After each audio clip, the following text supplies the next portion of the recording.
You're just jealous, snapped Brent, tossing my compliance report onto the conference room table. These partnerships are worth 8 figures each, but I wouldn't expect someone like you to understand business at this level. I felt 20 pairs of eyes on me as the CEO's son continued his dismissal. Maple thinks these companies are on some restricted list. He made air quotes with his fingers. But what she really means is she's upset that I closed 3 major deals while she pushes papers in her little compliance corner. The entire executive team watched silently. No one spoke up, not even Theo, who had personally hired me 5 years ago to build the company's international compliance program from scratch. My dad signs my recommendations without question, Brent continued, his voice dripping with satisfaction. He never even reads the fine print. Face it, Maple, no one's going to believe you over me. I didn't respond immediately. Instead, I walked to the projection screen and pulled up the most recent federal registry. 3 company names highlighted in alarming red: Daxton International, Fiorate Trading, and Kelston Resources. These aren't just restricted companies, I explained calmly. They're under active investigation for money laundering and sanctions violations. The paperwork you signed last week binds us legally to all 3. Brent yawned dramatically. Boring and irrelevant. If money transfers to any of these entities, we're looking at potential criminal charges. The fines start at 8 figures. He stood up, buttoning his jacket. At 26, Brent had been vice president for exactly 7 months, the exact time his father had been CEO. Everyone knew how he'd gotten the position. Listen, Maple, you've been here, 5 years, and you're still just a specialist. Meanwhile, I closed more revenue last quarter than you'll see in your lifetime. So, why don't you leave the big decisions to people who actually matter around here? Laughter rippled around the table. I gathered my papers and left without another word. Before I continue further with what happened next, I want to thank you for listening to my story. Let me know in the comments where you're tuning in from. I'm always curious to know who's hearing these stories and where they reach. My name is Maple Winters. I'm 31, detail-oriented to a fault, and until last year, I was the international compliance specialist at a mid-sized financial services firm. I'm the person companies hire to keep them from accidentally breaking federal trade laws, the invisible guardrail that prevents ambitious executives from driving businesses off regulatory cliffs. I grew up in a small town where my mother ran the local library. Every afternoon after school, I'd sit behind the checkout desk, watching her meticulously organize information and help people find exactly what they needed. Details matter, Maple, she'd say. The right information at the right time can change everything. That lesson shaped my entire career. I graduated with dual degrees in international business and law, then spent 3 years at a regulatory agency before Theo recruited me. We're expanding globally, he told me during my interview. We need someone who can build safeguards that grow with us. For 5 years, I did exactly that. I created compliance systems, trained our international teams, and prevented countless potential violations. My work wasn't flashy, but it was essential. Theo understood that. The board understood that. Then Theo retired, and everything changed. The new CEO, Gregory, brought in his son Brent almost immediately. Despite having only 2 years of work experience at his uncle's company, Brent was named Vice President of International Partnerships, effectively putting him in charge of the very deals I was supposed to monitor. From day one, Brent made it clear he considered compliance an obstacle rather than a safeguard. Rules are for people who don't know how to win, he told me during our first meeting. My father didn't get to where he is by being cautious. For months, I watched as he sidestepped protocols, rushed approvals, and gradually excluded me from meetings. Experienced team members who raised concerns were reassigned or pushed out. New hires were all personal connections of the CEO or his son. I survived by becoming almost invisible, documenting everything but confronting nothing, until 3 days ago, when I received partnership documents requiring my sign-off. The contracts had already been executed with 3 companies I immediately recognized from the restricted registry. Brent had somehow bypassed the system alerts I'd designed specifically to prevent such partnerships. When I checked the digital records, I found he'd used his father's login credentials to override the warnings. That's what led to that disastrous meeting where Brent humiliated me in front of the executive team. I returned to my office afterward and sat staring at my computer. 5 years of work potentially undone by one arrogant man's decisions. The legal exposure was enormous. These weren't minor regulatory concerns. These were companies actively being investigated for criminal activity. I pulled up Gregory's calendar. He was traveling in Dubai until Thursday. By then, initial payments would have been processed. Evidence would be harder to trace. The damage would be done. I considered my options. I could email Gregory directly, but Brent was right about one thing. Blood loyalty ran deep. The CEO would likely delay acting until he returned, giving his son time to cover tracks or shift blame. I could take it to the board, but Gregory had appointed most of them. They'd defer to him out of courtesy, again creating dangerous delays. Or I could go directly to the regulatory authorities.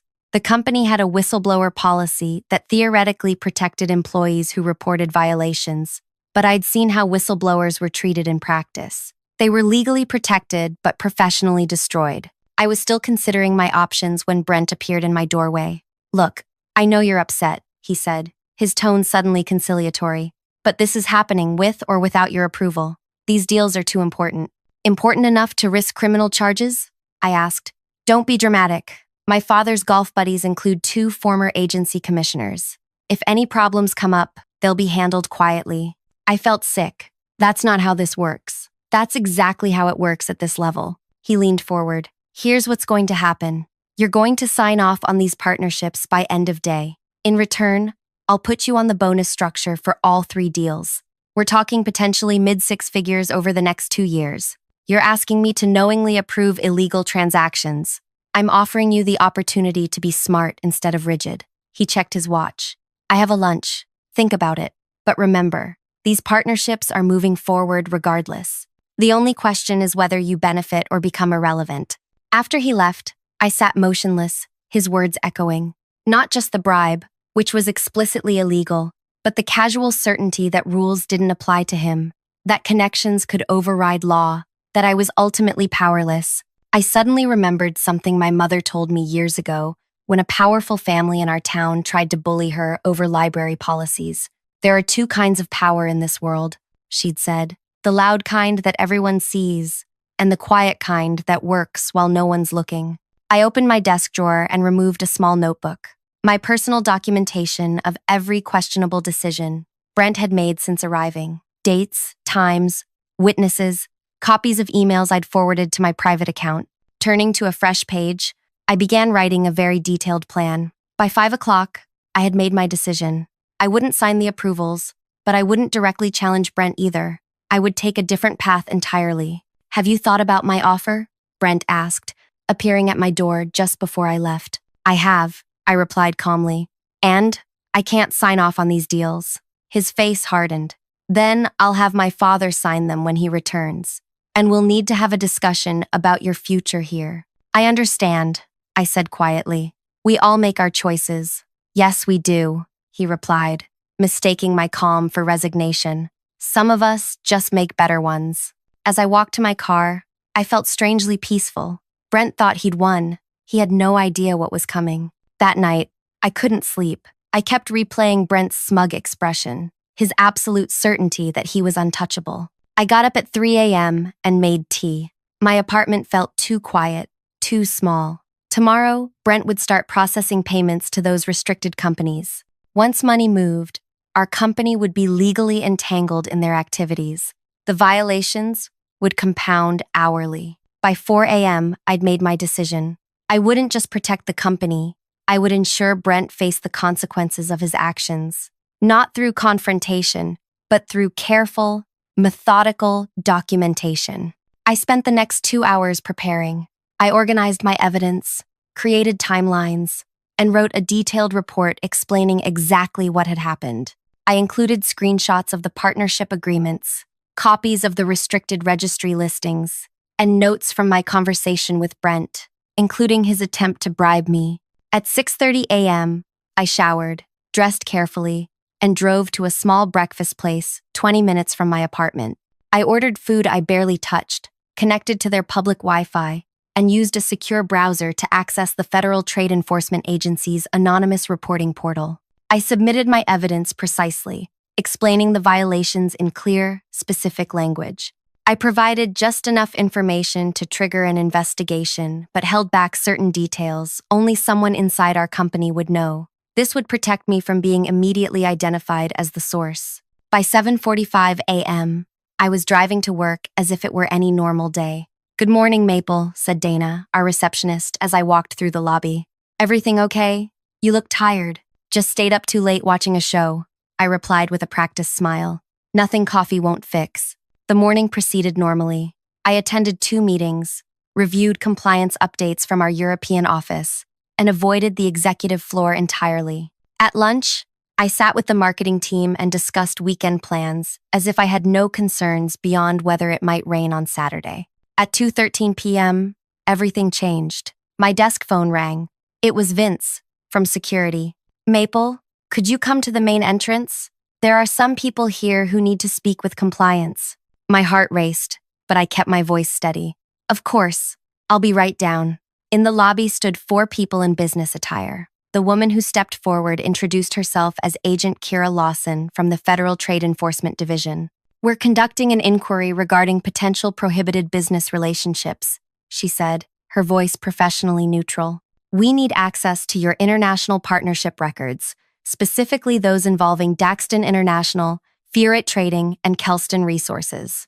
Dana's eyes widened. Vince looked confused.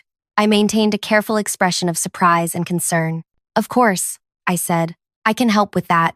Let me call our legal team to assist." While we waited for legal, I explained my role to Agent Lawson. "I'm the compliance specialist for international partnerships. If there are questions about these companies, I should be involved in addressing them." Our general counsel, Ellis, arrived looking flustered. After a brief conversation with the agents, he turned to me. "Maple, can you pull the files they're requesting? And where is Brent? These appear to be partnerships," he negotiated. "I believe he's in meetings all afternoon," I said, "but I can access the documentation." I led the group to our conference room and began retrieving the requested files. As I worked, Ellis stepped outside to call the CEO. I could see him through the glass wall, his expression growing increasingly distressed. Word spread quickly. Employees whispered in hallways. Executives emerged from offices, asking questions no one could answer. At 3:26 p.m., Brent finally appeared. He strutted into the conference room, confidence radiating from every pore. "I'm Brent Nelson, Vice President of International Partnerships," he announced. "I understand there are questions about some of our recent agreements." Agent Lawson stood. "Mr. Nelson, we're investigating potential violations of federal trade restrictions involving 3 companies with which your firm appears to have established business relationships." Brent's smile didn't waver, but I noticed a single bead of sweat forming at his temple. "There must be some misunderstanding," he said smoothly. "We have rigorous compliance processes." "Yes, we do," I interjected quietly. "That's why I flagged these partnerships yesterday. During our executive review." Brent's head snapped toward me, his eyes narrowing. Agent Lawson looked between us. "You raised concerns about these partnerships, Miss Winters." "I did," I confirmed. "These companies appear on the restricted registry. I presented this information during yesterday's meeting." "And what was the outcome of that discussion?" she asked. Before I could answer, Brent cut in. "We were still evaluating the situation. No final determinations were made." "That's not accurate," I said calmly. "You dismissed the concerns and stated the partnerships would proceed regardless." Ellis looked horrified. Brent's face flushed dark red. "Agent Lawson," I continued, "I have documentation showing these companies' restricted status. I also have copies of the partnership agreements signed last week by Mr. Nelson." "You're overstepping, Maple," Brent hissed. "I'm doing my job," I replied, meeting his gaze steadily, as I attempted to do yesterday. The investigation continued through the afternoon. Agents interviewed staff, collected documents, and secured electronic records. I answered every question truthfully, providing evidence of both the violations and my attempts to prevent them. At 6 p.m., my phone rang. It was Gregory Nelson, calling from Dubai. "What the hell is happening?" he demanded, his voice raw with anger. "I'm getting calls about federal agents in our offices. There's an investigation into partnerships with restricted companies," I explained. "The Trade Enforcement Division arrived this afternoon. How did they even know about these deals?" he asked. "I can't say for certain. I replied carefully. But someone must have reported the violations. Was it you? He asked directly. Sir, I raised concerns through proper channels first. I brought this directly to Brent's attention yesterday with the entire executive team present. Silence stretched through the phone line. And what did my son say? Gregory finally asked, his voice now deathly quiet. I repeated Brent's exact words from the meeting, including his comment about Gregory signing anything without reading it. Another long silence. I'll be on the next flight back, he said. Until then, full cooperation with the investigation. And Maple, don't leave the building. I want a complete briefing the moment I arrive. For the next 8 hours, the investigation continued. Most employees were sent home, but key staff remained. The agents established a temporary command center in our largest conference room, where they reviewed partnership documentation, financial records, and communication histories. Brent alternated between blustering confidence and hushed phone calls from empty offices. Every time we passed in the hallway, his glare intensified. At 10:37 p.m., Agent Lawson asked to speak with me privately. Miss Winters, we've reviewed your compliance records. They're impressively thorough. Thank you, I said. I take my responsibilities seriously. That's evident. She studied me carefully. Based on our investigation, it appears you were the only person who attempted to prevent these violations. I remained silent, waiting. We're exploring the possibility of reduced penalties for the company, given your documented opposition to these partnerships, but we'll need your continued cooperation. Of course, I replied. There's something else, she added. The partnerships themselves are problematic, but we've discovered evidence of additional violations. Unauthorized access to secure systems, falsified approvals, attempted bribes. My breath caught. She had found everything. I'll need your formal statement on these matters, she said, particularly regarding any offers made to you by Mr. Nelson. I nodded slowly. I'll provide whatever information you need. By midnight, the initial investigation concluded. The agents departed with dozens of files and digital records, leaving behind a shocked, skeletal staff and a shaken Brent, who now sat alone in his father's office, making call after call to lawyers. I gathered my things, preparing to finally go home. As I passed the CEO's office, Brent emerged, blocking my path. You did this, he whispered, his voice trembling with fury. Somehow, you did this. I met his gaze without flinching. You did this, Brent. I just didn't stop you. When my father gets back, your father called me directly, I interrupted. He knows everything, including what you said about him in yesterday's meeting. All color drained from his face. My dad will protect me, he insisted, but his voice had lost its certainty. Maybe, I acknowledged. That's his choice to make. As I walked to the elevator, I heard him call after me. You won't win this. Do you hear me, Maple? You're nothing here. I didn't respond. I didn't need to anymore. In the quiet of my car, exhaustion finally hit me.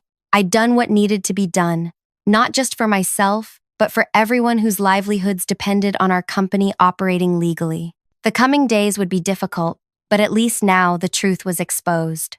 My phone buzzed with a text from an unknown number. This isn't over. I didn't need to ask who it was from. Morning arrived after a fitful sleep. I dressed carefully, chose a bold red blouse instead of my usual neutral colors, and drove to work with a strange calm settling over me. The office was in chaos. News of the investigation had spread, and employees gathered in nervous clusters, sharing rumors and fears. I walked through them, nodding reassuringly where I could. Gregory Nelson had landed. His town car pulled up as I entered the building. He looked haggard, his usually perfect appearance rumpled from 20 hours of travel. Maple, he called, spotting me across the lobby. My office. Now, as we rode the elevator in silence, I prepared for what might come. Gregory was a businessman above all else. He would protect the company first, his reputation second, and his son third, though he likely wouldn't admit that order even to himself. What I didn't expect was the third person waiting in his office. Theo Riley, the former CEO and the man who had hired me 5 years ago, sat in one of the visitors' chairs. He looked exactly as I remembered. Silver hair, watchful eyes, calm demeanor. The sight of him made my heart leap. I hadn't seen him since his retirement party 7 months ago. Maple, Theo nodded, his expression unreadable. Gregory shut the door behind us. Sit, he commanded, pointing to the remaining chair. I sat, keeping my back straight, hands folded in my lap. I've been on planes for nearly a day, Gregory began, his voice hoarse, during which time our company has been swarmed by federal agents, our bank accounts have been temporarily frozen, and our stock has dropped 12% on rumors of criminal investigations. He leaned forward. Please explain to me how this happened. I took a deep breath. 3 companies on the federal restricted list were signed as partners by Brent last week. When I discovered this and presented evidence at the executive meeting, he dismissed the concerns and suggested the partnerships would continue regardless. And you went to the authorities, Gregory stated flatly. I followed proper reporting procedures for serious violations. You should have come to me first, he snapped. You were in Dubai, I pointed out. By the time you returned, millions would have transferred to these companies. The violations would have been significantly worse. She's right, Greg, Theo interjected quietly. Once money moved to those accounts, the company would have crossed from administrative violation to potential criminal conspiracy. Gregory shot him an irritated look. I didn't ask you to join this meeting to defend her. No, Theo agreed mildly. You asked me because the board called me at 3 a.m., asking if I knew anything about this mess. He leaned forward. They're worried, Greg. Very worried. Gregory rubbed his temples. The agency has indicated they might reduce penalties due to Maple's documented opposition to these deals, but we're still facing significant fines. Better than criminal charges, Theo noted. Gregory turned his attention back to me. There's also the matter of how the authorities knew exactly what to look for. The timing suggests someone provided very specific information. I met his gaze steadily. The company has a legal obligation to follow federal trade restrictions. When those restrictions are violated, there are consequences. Did you report us? He asked directly. I considered my answer carefully. I did what was necessary to protect the company from much more serious consequences. If you review my documentation, you'll see I attempted to address this internally first. Gregory's jaw tightened. Before he could respond, his assistant knocked and entered. Sir, the board has convened an emergency meeting. They're requesting your immediate presence. Mr. Riley's too. She hesitated. And Miss Winters. Gregory looked startled. They want Maple? Yes, sir. Specifically. The boardroom felt colder than usual. 8 people sat around the long table, their expressions grim. The chairperson, Valerie, gestured for us to take seats. We've been briefed on the situation, she began without preamble. This is potentially existential for our company. I understand the seriousness, Gregory assured her. We're cooperating fully with. That's not enough, Valerie interrupted. The agency called me personally this morning. They've expanded their investigation to include all international partnerships from the past 6 months. Gregory paled. That's excessive. That's standard procedure when they find violations, Theo explained. They need to determine if this was an isolated incident or a pattern. We need to understand exactly what happened, Valerie said, turning to me. Miss Winters, the agents spoke highly of your compliance work. They indicated you tried to prevent these violations. I nodded. Yes. When I discovered the partnerships with restricted companies, I immediately raised concerns. To whom? To Brent Nelson during the executive meeting yesterday. The entire team was present. And the response? I hesitated, glancing at Gregory. Speak freely, Valerie instructed. We need the truth. Brent said the partnerships would proceed regardless of compliance concerns. When I warned of potential criminal liability, I paused. He what? Valerie pressed. He later offered me financial incentives to approve the partnerships despite their restricted status. A shocked murmur ran through the room. You're accusing my son of attempting to bribe you? Gregory asked incredulously. I'm stating what happened, I replied. There were no witnesses to that conversation, but I documented it immediately afterward. Gregory started to object, but Valerie raised her hand. Where is Brent now? She asked. In his office, Gregory replied. I told him to stay there until we sorted this out. Valerie nodded to her assistant, who left the room. Moments later, Brent was escorted in, looking defiant. Would someone please explain why federal agents are combing through my deals? He demanded. Before noticing the full room, he faltered slightly, then straightened. This is a misunderstanding. These partnerships are completely legitimate. They're with companies on the federal restricted list, Valerie stated. Minor technicalities, Brent dismissed. Nothing we can't handle with the right connections. I watched Gregory wince at his son's words. Did you sign these partnerships knowing they violated compliance regulations? Valerie asked. I signed them knowing they were excellent business opportunities, Brent replied smoothly. Any regulatory concerns can be addressed afterward. That's not how compliance works, Theo said quietly. Brent shot him an annoyed glance. With all due respect, Mr. Riley, your cautious approach is why our international growth stalled under your leadership. Theo raised an eyebrow but didn't respond. Did you attempt to influence Miss Winters to approve these partnerships despite their restricted status? Valerie continued. Brent's eyes flicked to me, then back to Valerie. I merely suggested she consider the bigger picture instead of rigid adherence to bureaucratic red tape. Did you offer her financial incentives? Brent hesitated just long enough. I discussed potential bonuses related to successful partnerships. Standard practice. Not when the partnerships are illegal, Valerie corrected. That would constitute a bribe. This is ridiculous, Brent scoffed. She's twisting my words because she resents my position. Miss Winters, Valerie turned to me. Do you have documentation of these conversations? I nodded and opened my laptop. I maintain detailed records of all compliance concerns, including dates, times, and verbatim quotes when possible. I pulled up my files. I also have copies of the original partnership agreements, showing they were signed after these companies appeared on the restricted registry. May I?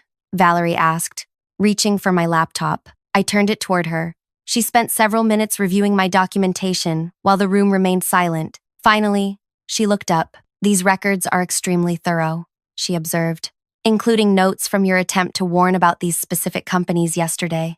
Gregory leaned forward to see the screen. His expression darkened as he read. There's more, I said quietly. The system shows Brent used the CEO's login credentials to override compliance alerts about these companies. Gregory's head snapped up. What? I navigated to the system logs. Here, your account credentials were used to bypass the restricted company warnings. The timestamps match when Brent was in the office, but you were traveling. Gregory turned to his son, his face ashen. You used my login to override security measures? Brent shifted uncomfortably. I needed to move quickly on these deals. The approval process is too slow. The approval process exists to prevent exactly this situation, Gregory exploded. Dad, come on. Brent tried for a confident smile. You've always said rules are just guidelines for people who lack vision. I never said, Gregory stopped himself, suddenly aware of the board watching them. We'll discuss this privately. I'm afraid not, Valerie said firmly. This is now a board matter. She turned to me. Miss Winters, the agency speaks highly of your compliance work. They've indicated penalties might be reduced based on your documentation showing you attempted to prevent these violations. I built our compliance system to protect the company, I said simply. That's my job. And you've done it exceptionally well, Valerie replied. She looked around the table. We need to vote on immediate actions. What happened next unfolded with breathtaking speed. The board voted unanimously to suspend Brent, pending a full investigation. They appointed an emergency management committee to handle the agency's inquiries. And most surprisingly, they asked me to lead a complete review of all international partnerships. But I'm just a compliance specialist, I protested. Not anymore, Valerie stated. Effective immediately. You're our new Director of International Compliance and Ethics, reporting directly to the board. Brent's face contorted with rage. This is insane! She deliberately sabotaged me. You sabotaged yourself, Theo replied calmly. Maple simply documented it. Gregory sat stunned as his son was escorted from the room. When the board adjourned 2 hours later, he remained in his chair, staring blankly at the table. For what it's worth, I said quietly as I gathered my things. I did try to warn him. Gregory nodded slowly. I know. I read your notes. He looked up, his expression haunted. He really said I signed things without reading them? Yes. And he tried to bribe you? Yes. He closed his eyes briefly. I gave him everything too easily. Position, authority, access. I thought I was helping him. I chose my next words carefully. Sometimes the greatest help we can offer is letting people face the consequences of their actions. 3 weeks later, the investigation concluded. The agency imposed a significant but manageable fine, citing our extraordinary cooperation and pre-existing compliance efforts as mitigating factors. Brent was gone, not fired publicly, but quietly separated with a small settlement contingent upon signing extensive non-disclosure agreements. The board accepted Gregory's resignation the same day, though they allowed him to call it early retirement. And me? I moved into an actual office with windows. My team tripled in size, my salary doubled, but the real victory came 6 months later when Theo called me. Maple, he said warmly, I've been asked to rejoin the board temporarily to help stabilize things. My first recommendation was promoting you to Executive Vice President of Global Compliance and Ethics. The vote was unanimous. Including Gregory? I asked, surprised. Especially Gregory, Theo replied. He told me, she tried to protect the company even when no one would listen. That's the leadership we need. I often think about Brent's words that day in the conference room. You're just jealous. My dad will never believe you over his own son. He was wrong on both counts. I wasn't jealous. I was doing my job, and in the end, his father believed the evidence, exactly as he should have. Sometimes the most effective response to arrogance isn't a dramatic confrontation. It's simply creating a clear, undeniable record of the truth, and then letting that truth speak for itself. Thank you for staying with me through this story. It wasn't easy to share, but I hope it might help someone facing a similar situation. If you found value in this experience, please leave a like and subscribe for more stories about navigating challenging workplace situations. And I'd love to hear in the comments if you've ever had to stand your ground when no one else would listen. Remember, sometimes quiet documentation is more powerful than the loudest argument.